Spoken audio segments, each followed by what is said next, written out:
दुनिया के ऐसे रहस्यमयी जहाज जिनके रहस्यों को जानकर वैज्ञानिकों के भी होश उड़ गए। Number 4, the sanction. इस भूतिया जहाज को 2006 में ऑस्ट्रेलिया के क्वींसलैंड के समुद्री किनारे पर देखा गया था, जिसकी लंबाई लगभग 80 मीटर के आसपास थी। और जब इस भूतिया जहाज की जांच की गई थी तो इसके अंदर कोई भी क्रू मेंबर मौजूद नहीं था। यहाँ तक कि इस जहाज का नाम भी नजर नहीं आ रहा था और इस जहाज की हालत भी खस्ता हो चुकी थी। हालांकि इसके बाद कुछ एक्सपर्ट इस जहाज के अंदर छानबीन करने के लिए गए तो जहाज से जुड़े कुछ दस्तावेज उन एक्सपर्ट्स के हाथ लगे जिसमें जहाज का नाम सैंक्शन लिखा था और जहाज के डेक के नीचे चावल की बोरियां रखी थी। लेकिन यह जहाज किस जगह से आया था और किस काम से आया था ये किसी को भी नहीं पता था। इस जहाज की यह पहेली एक रहस्य बनकर रह गई जिसके बारे में किसी को भी कुछ भी जानकारी नहीं है और इसके बाद इस जहाज को भूतिया जहाज नाम दे दिया गया था। नंबर 3, द रियूअन मारू। ये तो हम सब जानते ही हैं कि जापान जैसे डेवलप देश को भी हर साल भूकंप का सामना करना पड़ता है। 2011 में इस देश में भयानक सुनामी आई थी और इस सुनामी के कारण जापान के कई जहाज समुद्र में डूब गए थे और लहरों ने भी जापान में प्रवेश कर दिया और लहरों ने देश के अंदर भारी तबाही मचाई थी। लेकिन इस तबाही के बीच द रियूअन मारू नाम का 50 मीटर लंबाई वाला यह जहाज भयानक समुद्र की लहरों से अपने आप को बचाने में सफल हो गया, जो कि एक मछली पकड़ने वाला जहाज था। और यह जहाज बिना किसी आदमी के समुद्र की लहरों के बीच आगे बढ़ते जा रहा था, जिसे अमेरिका में अलास्का के तट के किनारे पर देखा गया था। हालांकि इस जहाज की हालत इतनी खराब हो चुकी थी कि इसे किनारे पर भी लाया नहीं जा सकता था और यह जहाज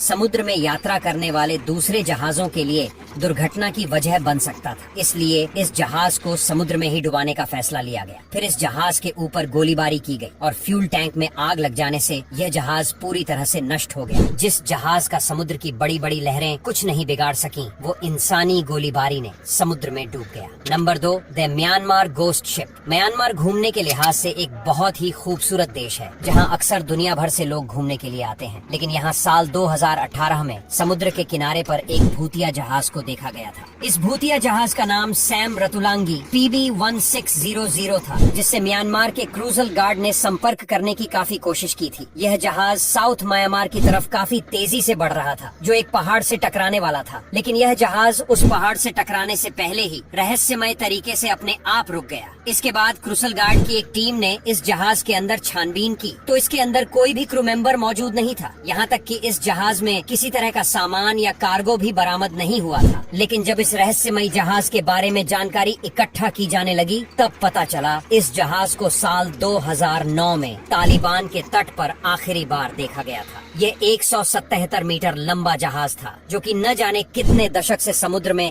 कभी न खत्म होने वाली यात्रा तय कर रहा था। लेकिन इसी बीच म्यांमार की क्रूजल गार्ड ने एक टैंक बोट के क्रू मेंबर से संपर्क किया। तब उन्होंने बताया वह इस जहाज को एक रस्सी से बांधकर एक दूसरे जहाज की मदद से बांग्लादेश के किनारे पर ले जा रहे थे, जहां उन्हें इसे नष्ट करना था। लेकिन मौसम खराब हो जाने के कारण इस जहाज की रस्सी टूट गई और यह जहाज रहस्यमय तरीके से समुद्र की लहरों के साथ काफी आगे चला गया था। Number 1, the Golden Gate ship. San Francisco के समुद्री इलाके में कई जहाज रोजाना आवाजाही करते हैं, लेकिन यहाँ ठीक गोल्ड गेट के नीचे 300 से भी ज्यादा समुद्री जहाज डूबे हुए हैं। और ऐसा ही एक द गोल्डन गेट शिप था जिसका इस्तेमाल समुद्री यात्रा के लिए किया जाता था। लेकिन जैसे जैसे शहर का विकास होने लगा वैसे वैसे ही समुद्री जहाजों का इस्तेमाल कम होने लगा और पानी के लेवल में चढ़ाव उतार के कारण जहाज डूबने लगे। गोल्डन गेट शिप भी पानी में डूब गया, जिसका मलबा समुद्र की गहराई में देखने को मिलता है। हालांकि कई लोगों ने इस जहाज को पुल के पास पानी में तैरते हुए देखने का दावा किया है, जिसकी वजह से इसे एक भूतिया जहाज की उपाधि दी जाती है। और चौंकाने वाली बात यह है कि इस जहाज में ना ही कोई इंसान दिखाई देता है और ना ही कोई क्रू मेंबर। इसी वजह से यह सवाल खड़ा होता है कि यह किसी इंसान के बगैर पानी में आगे कैसे बढ़ता है। अब यहाँ तक वीडियो देख ली है तो फिर वीडियो को लाइक और शेयर करना बिल्कुल भी मत भूलना। धन्यवाद।